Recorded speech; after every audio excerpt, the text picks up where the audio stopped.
এবার দ্রুত গতিতে এগিয়ে আসছে ভারী বৃষ্টি। গত কয়েকদিন ধরে ঝড় বৃষ্টির খেলা চললেও আবারও কিন্তু বড়সড় দুর্যোগ ঘনিয়ে আসছে বাংলার বুকে। কিন্তু ঠিক কোন এলাকায় বড়সড় দুর্যোগ ঘনিয়ে আসবে এবং কোন দিকেই বা ভারী বৃষ্টি হবে তা নিয়ে এই ভিডিওতে আপনাদেরকে বিস্তারিতভাবে জানিয়ে দেব। আপনি ভিডিওটি অবশ্যই শেষ পর্যন্ত দেখবেন। ভিডিওটি ভালো লাগলে একটি লাইক করবেন, আর এইরকমই লেটেস্ট ও হেল্পফুল ভিডিওগুলি সবার প্রথম দেখার জন্য আমাদের চ্যানেলটিকে সাবস্ক্রাইব করে পাশের বেল আইকনটি বাজিয়ে দেবেন। চলুন এক নজরে দেখে নেওয়া যাক। দক্ষিণবঙ্গে ফের আবহাওয়ার বদল। হাওয়া অফিসের তরফ থেকে জানানো হয়েছে চলতি সপ্তাহের শেষের দিক থেকে ফের বৃষ্টিপাতের সম্ভাবনা রয়েছে বঙ্গজুড়ে। যদিও আজ দক্ষিণবঙ্গে শুষ্ক আবহাওয়া থাকবে, কিন্তু সপ্তাহের শেষের দিকে অর্থাৎ শুক্রবার থেকে পরিবর্তন হবে এই পরিস্থিতির।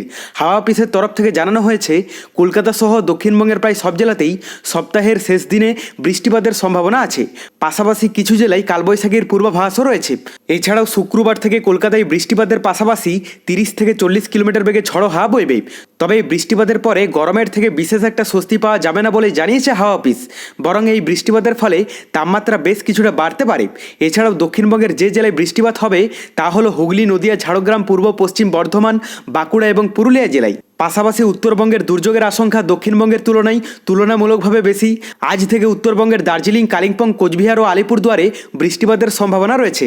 পাশাপাশি চলতি সপ্তাহের শুক্রবার থেকে উত্তরবঙ্গে বৃষ্টিপাতের পরিমাণ আরও বাড়তে পারে। তো এরপর আমরা যদি লাইভে আপডেটটা দেখে নিই, প্রথমে আমরা যদি আজ সকালের দিকটাতে পশ্চিমবঙ্গের দক্ষিণবঙ্গের এলাকাগুলোর কথা বলি, তো এখানে কলকাতা থেকে শুরু করে হাওড়া, হুগলি, বর্ধমান, বাঁকুড়া, পুরুলিয়া, জামশেদপুর, চাকুলিয়া, খড়গপুর, হলদিয়া, উপরের দিকে বহরমপুর, আসানসোল, মুর্শিদাবাদ, মোটামুটি দক্ষিণবঙ্গের সমস্ত এলাকার আবহাওয়াতে কোথাও সেই রকমভাবে বৃষ্টির সম্ভাবনাটা দেখতে পাওয়া যাচ্ছে না। উত্তরবঙ্গের যদি আপডেটটা দেখা যায়, এখানে দার্জিলিং, কালিম্পং, কার্শিয়ংয়ে কিছুটা হালকা বৃষ্টির সম্ভাবনা থাকলেও আলিপুরদুয়ার, কোচবিহার, জলপাইগুড়ির আকাশ সম্পূর্ণ পরিষ্কার থাকবে। আর বাংলাদেশের মধ্যে সমুদ্র উপকূলবর্তী এলাকা এবং ভিতরের এলাকার মধ্যে কোথাও সেই রকমভাবে দুর্যোগপূর্ণ আবহাওয়া নেই, মানে বৃষ্টির সম্ভাবনাটা অ্যাটলিস্ট দেখতে পাওয়া যাচ্ছে না।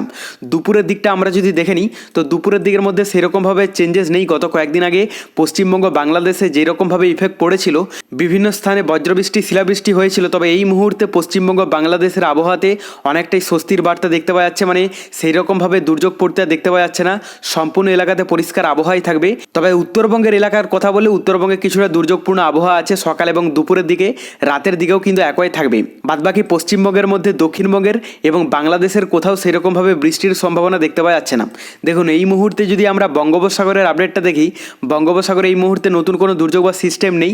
তো সেই কারণের জন্য পশ্চিমবঙ্গ, বাংলাদেশে নতুন কোনো ইফেক্ট পড়তে দেখতে পাওয়া যাচ্ছে না। তবে পরবর্তীতে নতুন কোনো দুর্যোগের আভাস পেলে অবশ্যই আপনাদেরকে লাইভে জানিয়ে দেবো। এরপর আমরা তাপমাত্রাটা দেখে নেবো যে নতুন কোনো চেঞ্জেস এসেছে কিনা, কারণ গত কয়েকদিন আগে যেরকমভাবে দুর্যোগপূর্ণ আবহাওয়া গেছে, তো সেই কারণের জন্য তাপমাত্রায় কতটা ফারাক লক্ষ্য করা যাবে।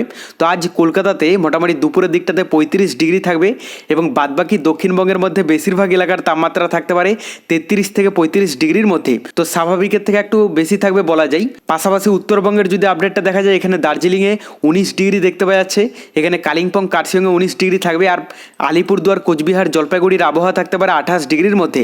বাংলাদেশের কথা বলতে গেলে সমুদ্র উপকূলবর্তী এলাকা এবং ভিতরের এলাকার মধ্যে অধিকাংশ এলাকার তাপমাত্রা থাকতে পারে 30 ডিগ্রি থেকে শুরু করে 31-32 ডিগ্রি পর্যন্ত। তবে ঢাকাতে একটু বেশি থাকবে অন্যান্য এলাকাগুলোর তুলনায়, 35 ডিগ্রি সেলসিয়াস। এরপর আমরা রাতের দিকে তাপমাত্রাটা দেখে নেব, কারণ রাতের দিকে এখনও পর্যন্ত বিশেষ করে গ্রামের দিকগুলোতে হালকা ঠান্ডা ভাব আছে। তো এখানে যা দেখতে পাওয়া যাচ্ছে তাতে কলকাতাতে 26 ডিগ্রি থাকবে এবং বাদবাকি বেশিরভাগ এলাকার তাপমাত্রা থাকতে পারে 24-25 ডিগ্রির মধ্যে। আর উত্তরবঙ্গের যদি আপডেটটা দেখা যায়, এখানে দার্জিলিংয়ে 14 ডিগ্রিতে নেমে যাবে, পাশাপাশি কালিম্পং, কার্শিয়ংয়ে 15 ডিগ্রি থাকবে, আর এদিকে জলপাইগুড়ি, আলিপুরদুয়ার, কোচবিহারের তাপমাত্রা থাকতে পারে 20 থেকে 21 ডিগ্রির মধ্যে। বাংলাদেশের কথা বলতে গেলে সমুদ্র উপকূলবর্তী এলাকা এবং ভিতরের এলাকার মধ্যে অধিকাংশ এলাকার তাপমাত্রা থাকতে পারে 21 ডিগ্রি থেকে শুরু করে 22-23 ডিগ্রি পর্যন্ত। তবে এক্ষেত্রে ঢাকাতে একটু বেশি থাকবে 26 ডিগ্রি। বাদবাকি সমুদ্র উপকূলবর্তী এলাকাগুলোতে 24-25 ডিগ্রির মধ্যেই দেখতে পাওয়া যাচ্ছে। তবে পরবর্তীতে বঙ্গোপসাগরে নতুন কোনো দুর্যোগের আভাস পেলে অবশ্যই আপনাদেরকে লাইভে জানিয়ে দেব। তার জন্য চ্যানেলটিকে সাবস্ক্রাইব করে রাখতে ভুলবেন না।